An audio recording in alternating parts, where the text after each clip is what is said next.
being hovered. That's 3 and 5. And so everything ends up working out. Gragas ends up coming in. This gives value to building magic resistance against just the LeBlanc. So you'll have resistances against Gragas and LeBlanc. Gragas probably not going to be able to build just pure true damage.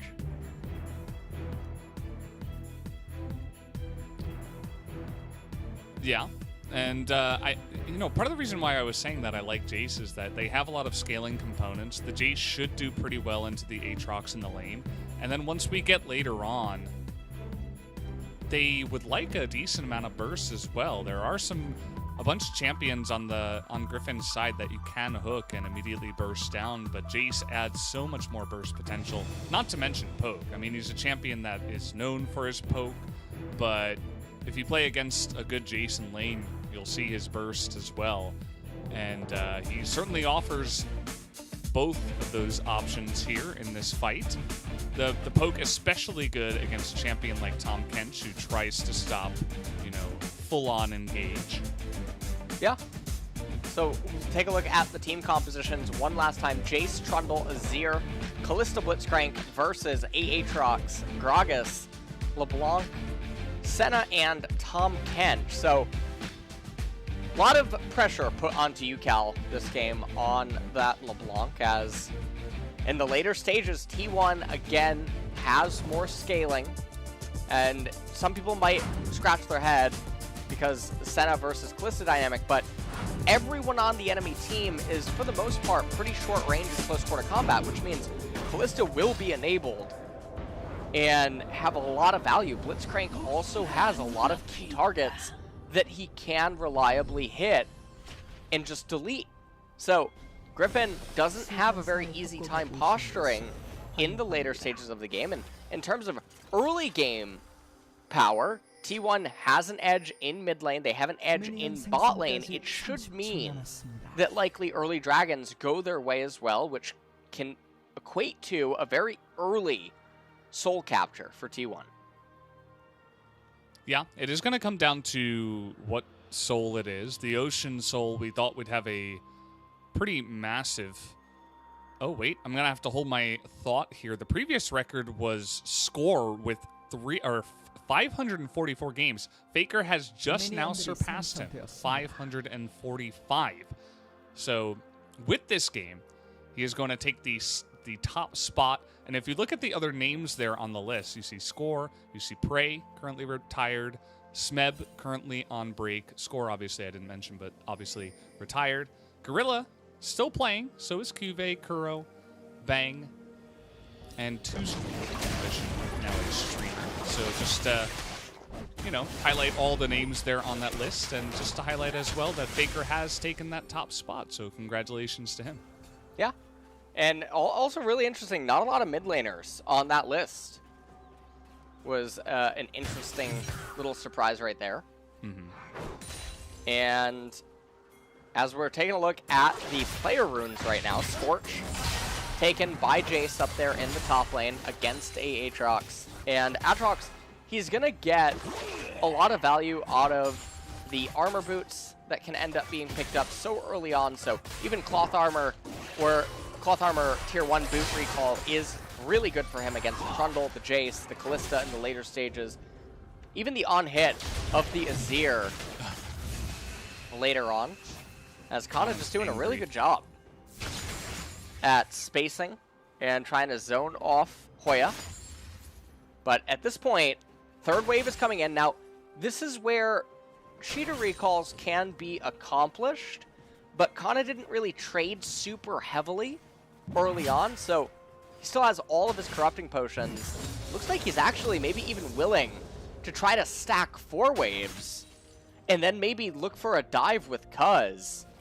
But all of these minions means that it's impossible for him to get ganked. Cuz has freedom to go into the red side jungle of Tarzan, and now with the 4th minion wave arriving, you can see Kana starting to shove in this wave. They want to dive with a massive surplus of spellcaster minions, because if Hoya auto-attacks either Kana or Cuz, all of these spellcasters and the cannon, the melees, they can start auto-attacking Aatrox.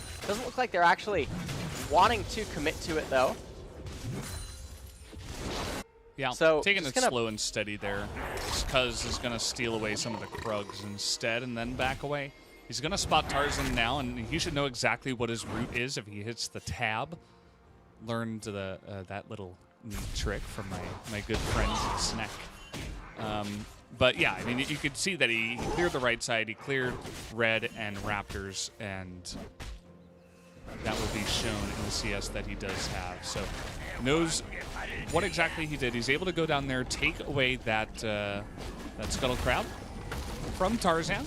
Tarzan getting the bad news that his Krugs were in fact stolen, and no more action is going to take place up there. And so at the end of it, Jace does end up being almost 10 CS up right now in top lane. Just trying to keep the Aatrox under pressure, but now losing out on the trades. He's going to need to recall here, and unfortunately, this sequence of events isn't going to be super bad for Hoya. He pops the second corruption potion, and now he'll go for the recall. So we'll see what kind of a Jace this is going to be. He might just go for the pure lethality and aim to sort of gun down the Gragas, LeBlanc, and Senna with the shock blasts, thus granting openings for Faker to commit harder. Oh, Faker had to flash from that one. I suppose he didn't expect a gank from Tarzan, but he was up there without his dash and was taking a very aggressive trade against UCal, as you can see. And he nearly gets caught out there, but a nice flash to safety, cuz perfect positioning as well, able to help out. Well, Tarzan and UCal now sharing a lot of experience here in mid lane. And this is actually really problematic. UCal almost died. One auto attack away. Kana now off of the recall, got longsword or double longsword and fairy charm to help sustain him. Hoya teleports onto the minion. And everything is sort of just going blow for blow right now. Fast and Senna down there in bot lane, not doing a super bad job.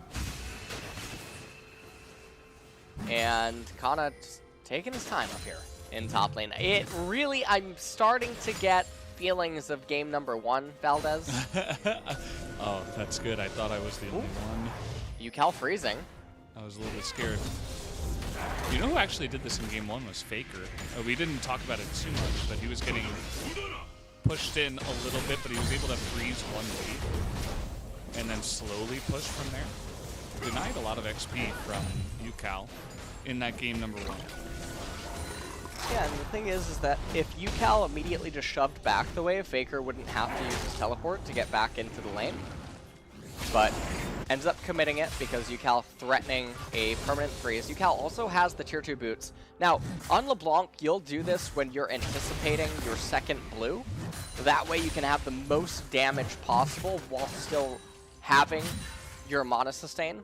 Otherwise, if your second blue isn't coming up or you think that you're not going to be able to get it, you would go down the route of Amp Tome with either Dark Seal or getting a Sapphire Crystal even, and looking for something like that to make work, as Tarzan looking for maybe a lane gank with Predator here.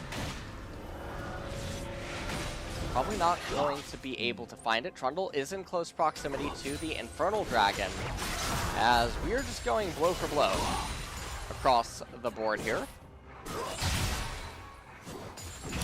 Yeah, no kills just yet once again. You say blow for blow, it's mainly just macro objectives, lane trades and stuff like that. There is a nice little 1,000 gold lead for the side of T1. They're getting very aggressive, though, onto the blue buff. Here comes UCal, gonna miss that chains. And now T1 say, well, okay, you can have the blue. Tarzan gonna win out on that smite fight, because will have to flash here if he wants any hope of surviving. Is able to get over the wall. Faker now slowed down. A chains is going to land onto him. Effort trying to zone. There's the second chains that Effort will be able to eat up, as putting up the wall is in fact going to be effective at keeping Griffin out of their jungle. So they're able to disengage, but it was not clean in the slightest. No, definitely not clean at all. Kana Meanwhile, up here in top lane, trading pretty heavily with Hoya. And T1, I mean, they're still fine inside of this game. There's the Merc Treads completed for Faker. And so lots of value here against the LeBlanc in mid lane, as well as even the Gragas' damage, and to a lesser extent the Tahm Kench, maybe in the later stages if Tom's tongue's getting a little frisky. Okay. You know, I mean, see where you're going. Tom isn't a frog, but, you know, I mean, I'm sure he would try to catch birds if he could. Oh, okay. Over the over the wall here, as the pillar is going to come down. Effort is going to tank too much. He will go down to just the turret, though, as no damage was done to him, and First Blood is going to be given over to the Jace. So First Blood does go to Jace, and Hoya doesn't have teleport, which means that all of these minions are just going into the void, and so Tarzan is actually going to have to stop eating his remaining golem camp and make his way over to the minions. And he'll be the one that picks them up to stop the bleeding up there, as Kana is still staying up there in top lane. He has a 26 CS advantage right now. He is going for the lethality build. Does look like it's going to be Yumu's as the first item. Effort rotates into mid lane as T1. They do this time and time again, and at this point you have to assume that it's practiced, but it is a bit surprising that they're rotating for the Herald. Infernal Dragon is up. Faker in mid lane is going to be super healthy and able to get priority on a moment's notice if necessary. And with your Jace being so big, the trade for Herald over Infernal does sort of confuse me, because T1 should be the one to accelerate towards the Soul faster than the opponents. The Rift Herald still has a lot of time left, and it's not even like Griffin would be able to get it. So what they're going to do here is they're going to allocate all of the turret plate gold over to Teddy. First Blood turret going over to him as well. And it's going to make Kalista really big, but Griffin's Infernal Dragon, it will scale into the later stages of the game. It's a great trait to have for the LeBlanc, Aatrox, and the Senna. Once we make it into the mid to late game stages, it is only 4%, so it's not quite as strong as Yester Seasons. Yester Seasons? Yeah. You like that? So like previous seasons. Fall? Should have said previous seasons, yeah. Yeah. You like that one? Valdez? Lost speech. You're bringing out the... I'm not Linguist Supreme today. What? You're not? You're lost speech? I'm lost speech today. Well, you're with Bredden Valdez, so... It's good, got a couple nicknames. Yeah, Bronze 5. It's funny what Effort does here. He actually tanks it up. I don't know if he thought he was going to survive, or if he just thought his team really needed the extra shot. So it works out in the end. No matter what, yeah, it does end up working out. It's better for him to die than for any of his teammates in that situation. And just an unfortunate series of events. T1 do find themselves with almost a 3,000 gold advantage here. Currently at 12 minutes. They're going to clear out some vision in the right-hand side jungle. Jace going back up to top lane right now. Probably just going to shove that. I'm not even going to bother saying the F word anymore. I'm done. I'm done talking about it. What? What do you mean? I've given up. Given up. But you can't. You're the one bastion of hope for the region. What are we gonna do if you don't mention it? I'm not really sure all this, but have we lost all hope? There's only so many times that you can say that Summoner's Rift is a globe before you give up. You know, you might be right. You might be right about this. It's sad. We see freezes in the early game. They love their lane freezes, like in mid, and actually in every occasion. We saw 2 today, or an attempted second freeze by UCal, but yeah, I don't know. I think we'll see it in the future. Never give up hope. Well, I don't think Griffin's gonna give up hope after that game number 1. I'll tell you that much. Well, how about the top lane? I think Hoya's slowly losing hope. He's about to lose his second turret. Okay, you gotta teleport. TP coming in. Yeah, Kana's really fast, though.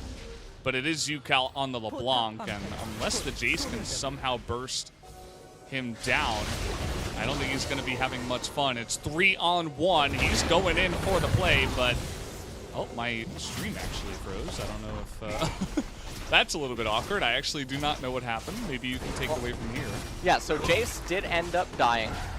He did get body slammed by the Gragas, unable to do anything. But in doing so, remember, that was a teleport committed by UCal up into top lane, so he misses out on some waves in mid, and then Faker also gets a lot of chip damage onto the turret, I believe even a turret plate, so you have to sort of add everything together to see what the end result is being. All right, I'm back. All right, welcome back. Sorry about that. Yeah. Just the remote broadcast. The unforeseen... I can't believe that you just did that to me.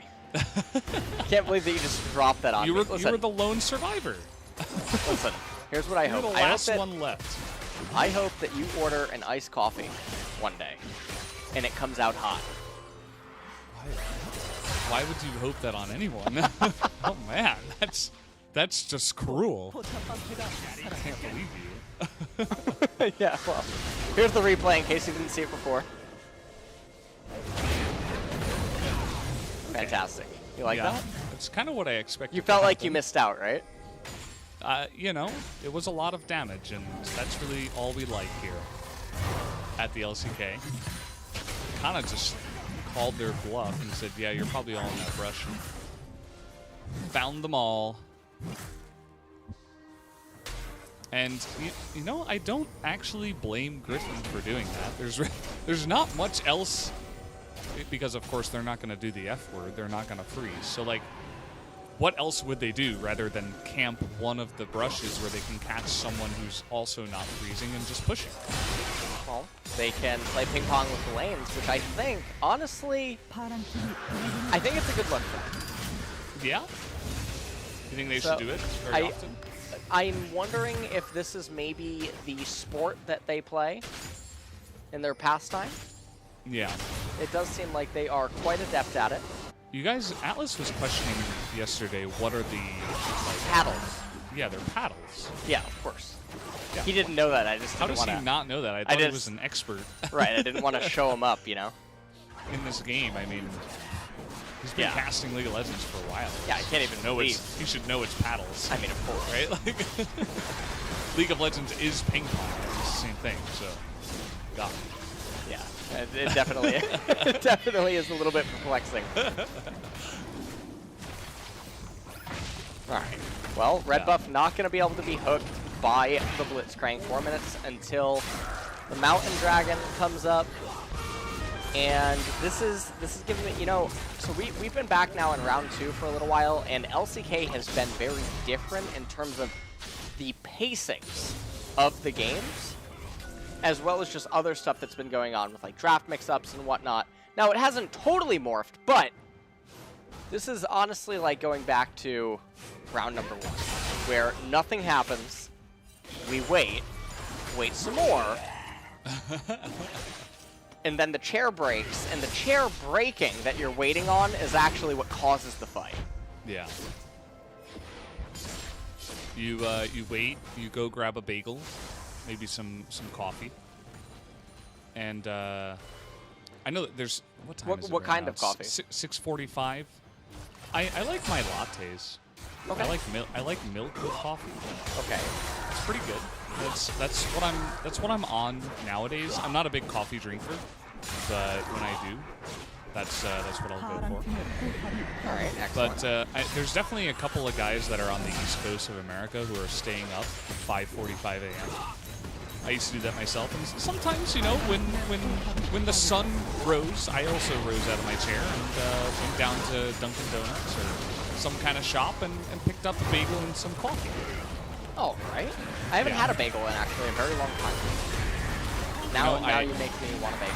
I went back to New York in January, and let me tell you, I ate a lot of bagels. Bagels, pizza, burgers. Okay. What else did I eat? Slow down there, Oh, that Tom. was a sick play by Tarzan, actually. We're going to have to hold the phone. He just opened this door on the game. My God. He is just going to dunk Faker in the jungle as they were getting pretty gritty, trying to steal that blue once again. Another guy behind enemy lines. Will he be seen this time? He's going to get out right at the last second. That's a couple of kills. Griffin with a couple of pickoffs, trying to come back in this one. And so they managed to get to the pickoffs. It doesn't change the fact that they're still almost down 4,000 gold. And also, top tier 2 turret is on its last leg. Tarzan gonna come over. He's gonna pick up that scuttle crab, clear out some vision around his right-hand side jungle. The problem is that we haven't seen a real team fight unfold. Also, edge of okay. All right. I said hold the phone earlier. I think they may have misinterpreted what I said. I did not mean pause the game. Guys, by the way, you can start now. All right. Well, Valdez, what would you like to talk about here? Well, I was going to talk about. Welcome to the Pog State. Yeah. What is this, episode 7?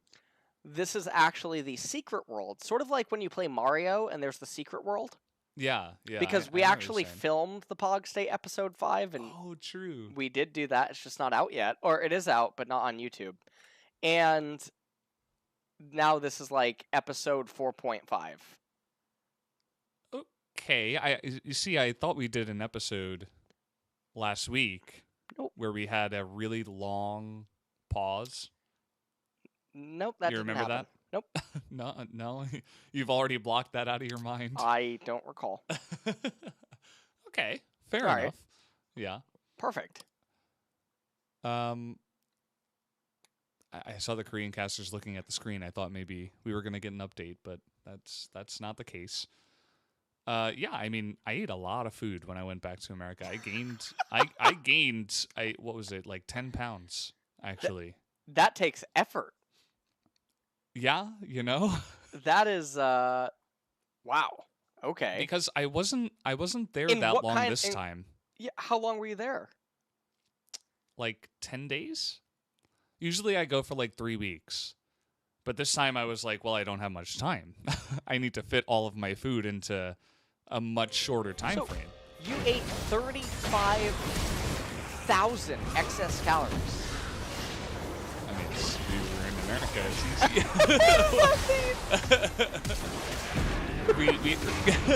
We're getting a look at the replay. And yeah, I mean, it was just a sick play by Tarzan. I thought maybe we were going to see some kind of bug. It seemed pretty straight up to me. I'm not sure what the bug could possibly be. We do not know yet. And not too much is really going on. So how has the quarantining and social distancing been affecting you, Valdez? So, I got a kitty. Okay. You know, it's a little bit lonely during this time when you don't get to meet your friends very often. You don't get to go outside too often. So it's something that myself and my girlfriend had been talking about for a while. And we finally did it. We bought the kitty. And she's really cute. Awesome. Her name is Charlie. Okay, where's that name come from? Well, she's really full of energy, and we walked into the room and she immediately jumped up and was extremely personable and extremely just active. So we just felt like it fit, and it has actually. She was a little bit shy when she first came home, but after, it's only been 2 days now, or no, actually that was yesterday. It's only been 1 day, and yeah, she's extremely comfortable now and really happy, and everything's going great. So really happy we did it. As we talked about the kitty, but now we have some highlights. We have some replays in this game. This was effort dying. They did try the turret dive. This is where Valdez cut off. So This is where my Predator, stream died. yeah, Predator even was cast. Body slam to interrupt Kana. He was not gonna be able to do anything there. And then right here, Faker getting bounced down right back in. Bounce down. Bounced down, yeah. And then see? Nice. Then Gragas got bounced down. I like bopped. That's one of my you know Tasteless. He uses that a lot in his casts, and I've kind of stolen it a little bit. I love bopped, but Bounce Town, that's a new one. I'm also a bit of a fan. All right.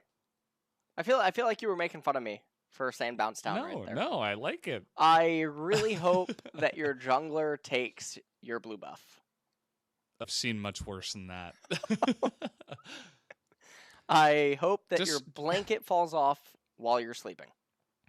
Oh, that's fine. I like that. That's okay. Hope that you forget your phone under your pillow so that when you wake up and you try to flip it over to the cold side, it's already warm. Whoa, that's you've taken it too far. Okay.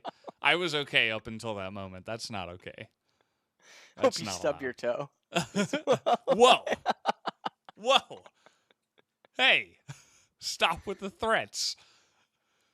I'll have you know, I stubbed my toe and I only cried for 20 minutes. I actually stubbed my toe the other day. It's so unfortunate. It really is. It feels bad. It feels does. really bad. Have you ever played basketball as a kid and the ball goes into your fingers and jams them? What's basketball? What? I meant NBA Jam. NBA. Yeah, I meant that game on the PlayStation. Did you? Yeah. Yeah. Yeah, I have. And sometimes, you know, when it's a really hard, you know, the game is extremely close. Sometimes I jam my thumb when I'm pressing the buttons too hard. Does make sense. Yeah. Does sound like a bit of a problem. You know what I could go for right now? Some Dudadunga. Oh, that would actually be fantastic. You know what would just add to this podcast is, yeah. I think that's what we need. I wonder, I mean, that commercial is actually so good. And the real highlight is that there is clearly Pengu merch available inside of it. Because the Pengu there is plastic, right? So it must be like a miniature statue. And yet I cannot find it anywhere. Yeah, and you have searched.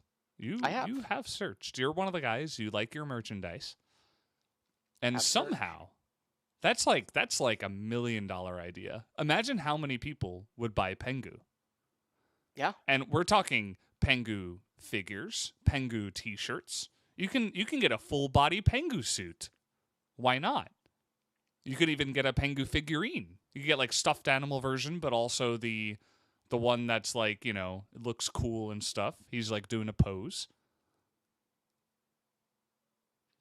Many ideas. What is your favorite Pengu?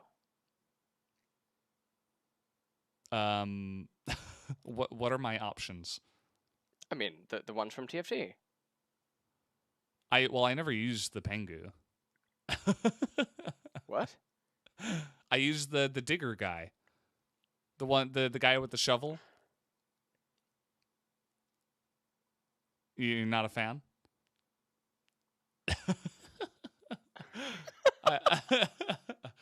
Not a fan of your silence, okay? I don't think anyone's a fan. Somebody had to give him love.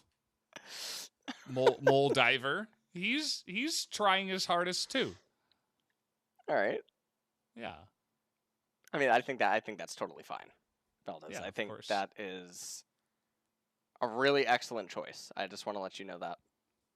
For sure. I think it's really good. He's low-key Oh, have you top tier. played the new Fiddlesticks? I have played against the new Fiddlesticks. It's very,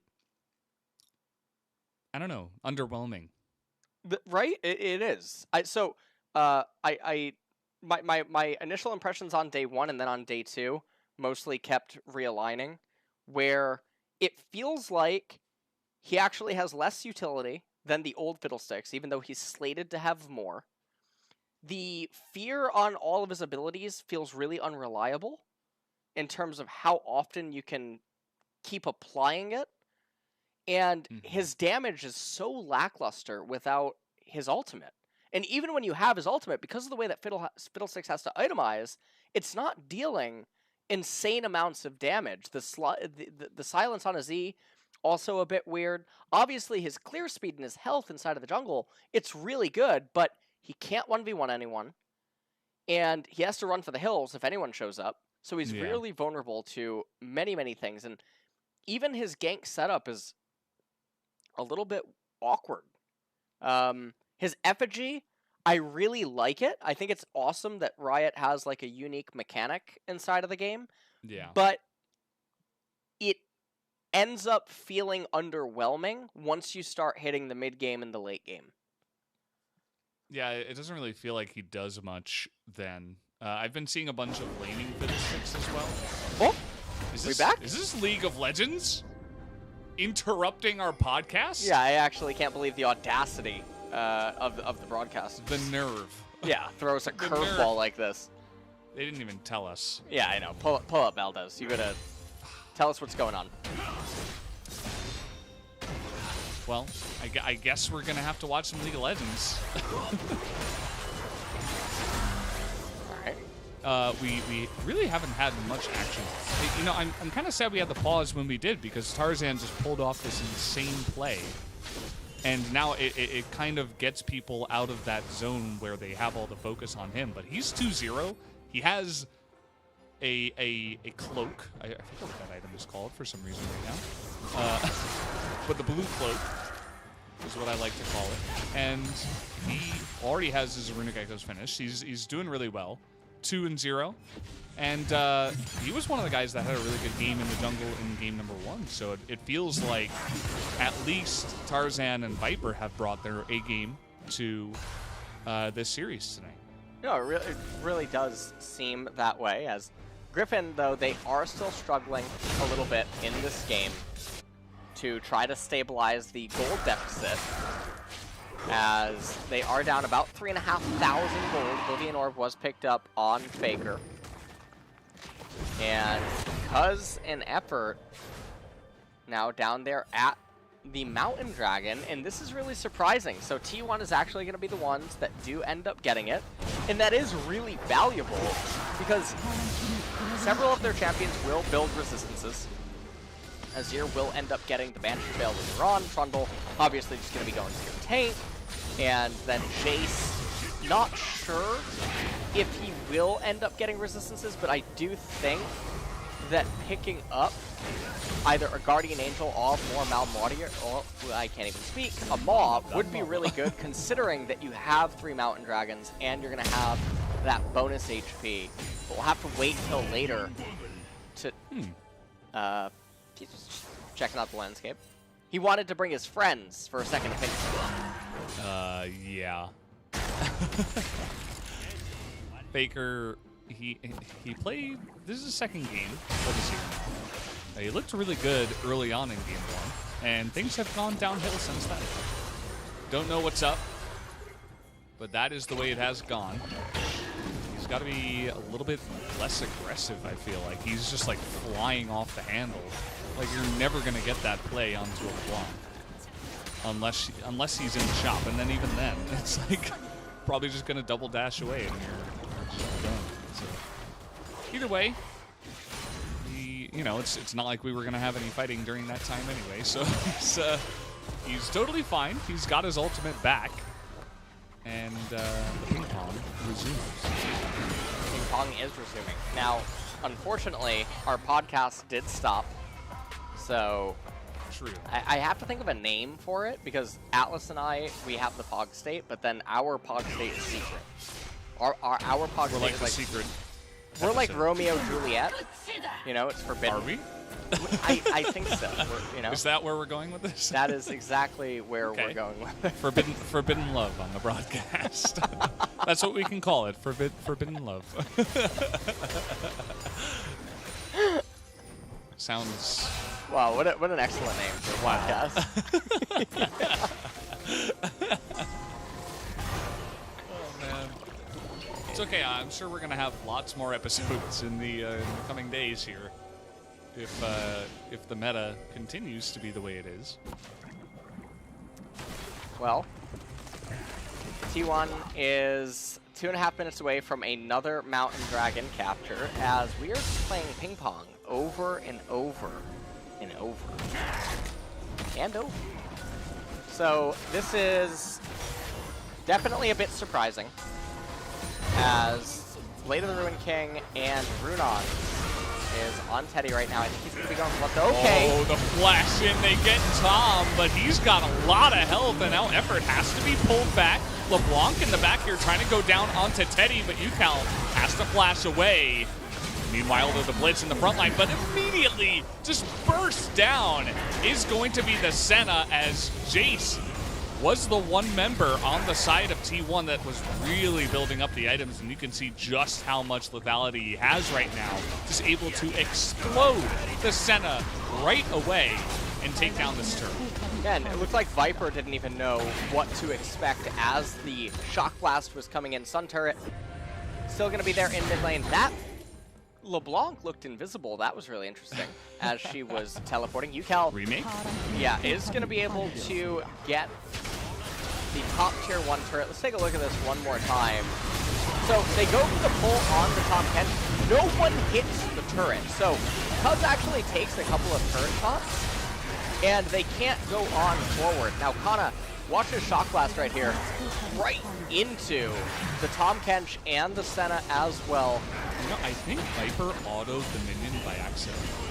He was trying to move back and potentially could have had that Shock Blast blocked, but there was one ranged minion that he clicked and it showed him auto, and he was sitting still and he just took the Shock Blast to the face. That would be unfortunate if that's actually what did happen. I know it's happened to me many times, but Has it? yeah. When you accidentally auto something. Have you ever clicked the mini-map? I used to do that a lot. I don't do it that much anymore. Did you switch the side of the mini-map? I've always put on the left side because my right eye is gone. Sight. It's real. The name doesn't come from nothing, okay? Actually blind. Another hook gonna come in here, but it's Tahm Kench, and he's a lot tankier than you are, Mr. Effort. Not going to throw him in this time as Teddy. As Effort decides, no, actually, I'm going to go backwards. I would not like to join the fight. UCal looking for the burst. I feel like he should have waited and potentially taken out Effort, but instead just going to chunk down Cuz from 75 to 10% health. Now, T1 are very low on the HP department, as Cuz is recalling. He's going to try to run back. The hook did not manage. Okay, that hit. But, okay, Tom just got, I believe, 14 armor. So, basically a cloth armor just off of that one Mountain Dragon. And I wasn't paying attention quick enough to his magic, so unable to tell you what the amplification was there, but that is definitely a lot of value. Yeah, he was already quite tanky, but now he's he's really just hitting new levels. And that's just one mountain, as you mentioned. I mean, there's potentially 3 more that can be taken here on the map. Obviously only 2 for himself, if it does come down to it, but still. We'll see who does go into that. You'll see he does build the Glacial Shroud. He's just stacking the armor right now with the Dead Man's Plate, the Stone Plate, and also the Glacial. As another hook is going to come in, as Irove again is really not going to take much damage at all. Kana is behind enemy lines here, going to have to flash. And T1, this is really not looking like them in terms of gameplay. They seem really overeager to do certain pick plays. Faker's going to come in here. They will kill Hoya. And now they're going to raise the Sun Turret in mid lane. They do have a cannon. And the thing is that if you get the middle inhibitor, you have to do something of value off it. That was a value shot. And I think they're just pushing in. And you know what? Well, UCal is going to respawn. And so it looks like they're going to regroup here, wait for the minions and potentially look for the end. As with the Azir, although the wave clear on the other side is pretty decent, so they're having a rough time of actually making the push work. So now on the chase here, Zucal, the chain's going to land. Trying to get that extra slowdown before throwing out a cask. Not going to pan out. So just the inhibitor and one Nexus turret will go down in the mid lane here for T1. And Griffin, I mean, now with only one Nexus turret remaining, that mid inhibitor will actually be valuable. As you can see, Hoya just way too far up in mid lane. Faker going for the Azir stack, manages to get it off. They raise the inhibitor turret, replay cut off, as Griffin just making sure that T1 is not on the Baron. This is a almost 6,000 gold lead here. T1 is being extremely reserved.